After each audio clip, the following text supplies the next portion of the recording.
안녕하세요. 두 아이를 키우고 있는 30대 가장의 투자일기입니다. 요즘 삼성전자나 SK하이닉스가 고점 대비 떨어지면서 속상해 하시는 분들 참 많으시죠. 안 그래도 주가 흐름 때문에 마음이 무거운데 최근 이 반도체 종목들과 관련된 금융 규제까지 갑자기 발표되면서 시장이 또 한번 시끄럽더라고요. 사실 저는 이런 단일 종목 레버리지 상품에 직접 투자하고 있지는 않습니다. 하지만 최근 시장에서 가장 크게 다뤄지는 이슈이기도 하고 관련 발표 자료를 읽다 보니 저와 같은 투자자분들이 꼭 알고 계셔야 할 내용이 많더라고요. 용어도 워낙 어렵고 당장 시장이 어떻게 바뀌는 건지 헷갈리시는 분들이 많으실 텐데 제가 관련 기사와 정부 발표 자료를 바탕으로 알기 쉽게 정리해봤습니다. 우선 본격적인 말씀에 앞서 오해 없으시게 딱 한 가지만 명확히 짚고 넘어가야 할 것 같아요.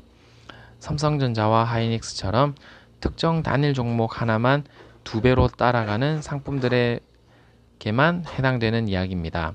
이게 불과 며칠 뒤인 다음 주 금요일, 즉 7월 31일부터 투자 방식이 완전히 바뀌는데요. 원래 8월 초에 하려던 건데 금융당국에서 일정을 엄청 앞당겼어요. 대체 왜 이렇게 빠르게 앞당긴 걸까요? 진짜 결정적인 이유는 따로 있었습니다. 이게 미국 주식이 아니라 바로 삼성전자와 하이닉스에 관련된 단일 종목 레버리지 때문이었습니다. 최근에 반도체 주가가 위아래로 엄청 출렁이면서 이 한 두 종목의 두 배를 추종하는 국내 상품으로 돈이 엄청나게 몰렸습니다. 제가 찾아본 자료에 따르면 관련 상품에 물린 돈이 불과 두 달 만에 3배 가까이 늘어났다고 하더라고요. 이 정도 속도로 돈이 몰리니까 아마 정부 입장에서도 그냥 두고 보기엔 부담스러웠을 것 같아요. 여러 종목이 섞여 있는 지수 상품과 달리 특정 한 종목에 두 배로 걸어두는 건 그 주식 하나만 흔들려도 계좌가 순식간에 녹아내리는 구조잖아요. 게다가 이번엔 국내에 상장된 두 배 상품뿐만 아니라 해외에 상장된 단일 종목 레버리지 상품까지 전부 포함된다고 하니 시장 전체에 경고등을 켜버린 셈입니다. 결국 이 정도로 위험한 상품은 스스로 감당할 수 있는 최소한의 현금을 보유한 사람만 투자하라는 신호를 확실하게 준 걸로 이해하면 될 것 같습니다. 이렇게 상황이 급박해지다 보니 당국이 내놓은 조치들도 생각보다 훨씬 구체적입니다. 첫째, 기본 예탁금 기준이 순수 현금 3천만 원으로 바뀝니다. 이게 무슨 말이냐면요. 원래는 개인 계좌에 평가금액 1천만 원짜리 삼성전자 주식이 있으면 증권사에서 그 주식의 가치를 70% 정도를 현금으로 인정해 줬습니다. 그래서 실제 현금이 300만 원 정도만 있어도 다 합쳐서 1000만 원 요건을 맞추고 거래할 수 있었습니다. 하지만 이제 주식이 계좌에 아무리 몇천 원, 몇억 원 가치가 있어도 다 소용없고 오직 계좌에 현금 3천만 원이 있어야만 매매가 가능해진 겁니다. 체감상으로는 단순 3배가 아니라 그 이상의 장벽이 생기는 셈이죠. 이 조치를 보면서 직장인 투자자로서 솔직히 다소 아쉬운 마음이 드는 것도 사실입니다.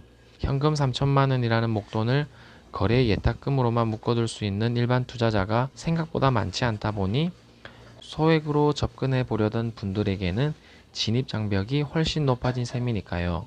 하지만 금융당국에서 왜 이렇게 단호하게 조치했을까를 생각해 보면 어느 정도 이해가 가는 측면도 있습니다. 단일 종목 레버리지라는 게 기초 자산이 조금만 흔들려도 변동폭이 어마어마하게 커지잖아요.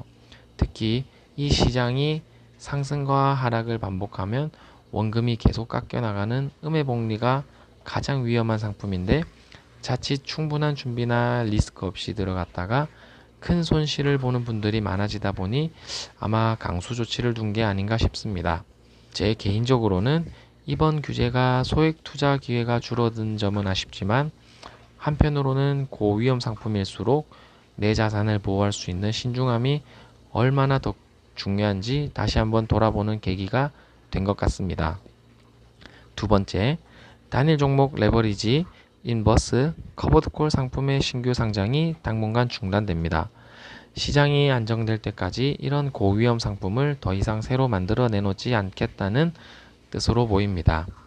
세 번째, 기존에 이미 거래하셨던 분들도 예외가 없습니다.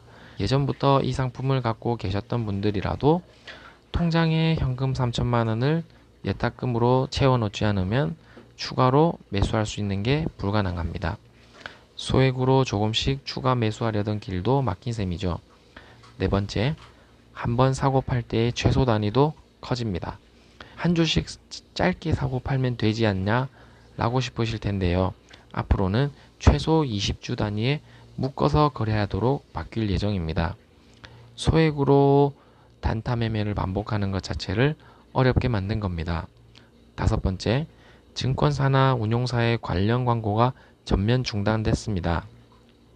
최근에 유튜브나 매체에서 이런 고위험 상품 광고가 싹 사라진 이유가 다 이거였습니다. 종합해 보면 진입도 막고 추가 매수도 막고 광고도 막고 시장으로 돈이 몰리는 속도를 확실하게 줄이겠다는 조치로 보입니다.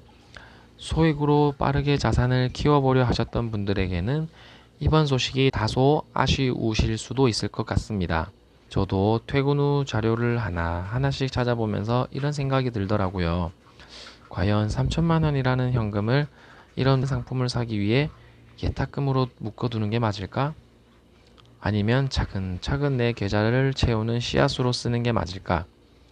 물론 이건 어디까지나 제 개인적인 생각일 뿐이고 투자 방식과 최종 판단은 각자의 상황에 맞게 본인이 직접 결정하셔야 하는 부분입니다. 다만 저는 이런 시장의 변동성이 커질수록 대박을 노리기보다는 제가 감당할 수 있는 범위 안에서 차근차근 모아가는 게 저 같은 소액 투자자에게는 가장 마음 편한 길이라는 걸 다시 한번 느끼게 됐습니다. 오늘 제가 찾아보고 정리한 내용이 여러분의 투자 방향을 잡으시는데 조금이나마 도움이 되었으면 좋겠습니다. 감사합니다.